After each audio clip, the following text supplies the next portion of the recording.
1 Corinthians chapter 4, verse 6 says this, I have applied all these things to myself and Apollos for your benefit, brothers, that you may learn by us not to go beyond what is written, that none of you may be puffed up in favor of one against the other. Yesterday, we said that today we would reveal the antidote to arrogance. And it's within the text we just read. So what exactly does Paul mean when he tells the Corinthians, and he's telling us, not to go beyond what is written? He's referring to at least 4 passages of Scripture that he has brought to their attention in the first 3 chapters of 1 Corinthians, specifically, and the inspired writings in general. Most times when Paul speaks of what is written, he has in mind specifically the inspired writings of the Old Testament.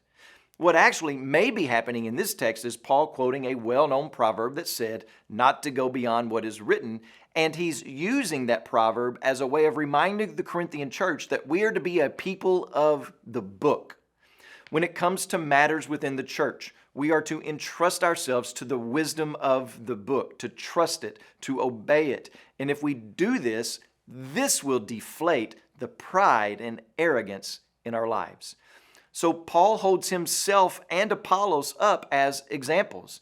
He says, I've applied these things to myself and Apollos for your benefit, brothers, that you may learn by us not to go beyond what is written. And so what Paul is saying is that he has used several different scriptural metaphors and quotes, and he has applied them to his and Apollos' ministry. The metaphor of a deacon, the picture of a farmhand, the identity of a servant, the use of the gospel, and the foolishness of gospel preaching. Paul and Apollos have not moved beyond those images and instructions.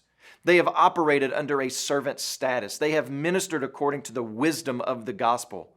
Could they have gone beyond those and asserted a different type of status and authority? Well, sure they could have, but they would have been an obstacle to the spread of the gospel, and they would have been building with wood, hay, and stubble, building for a temporary kingdom and not for an eternal one. So how do we deflate the arrogance within our own life? By sticking to the book. Today when you pray, please pray for Kendra Barnett, one of our missionaries in Romania.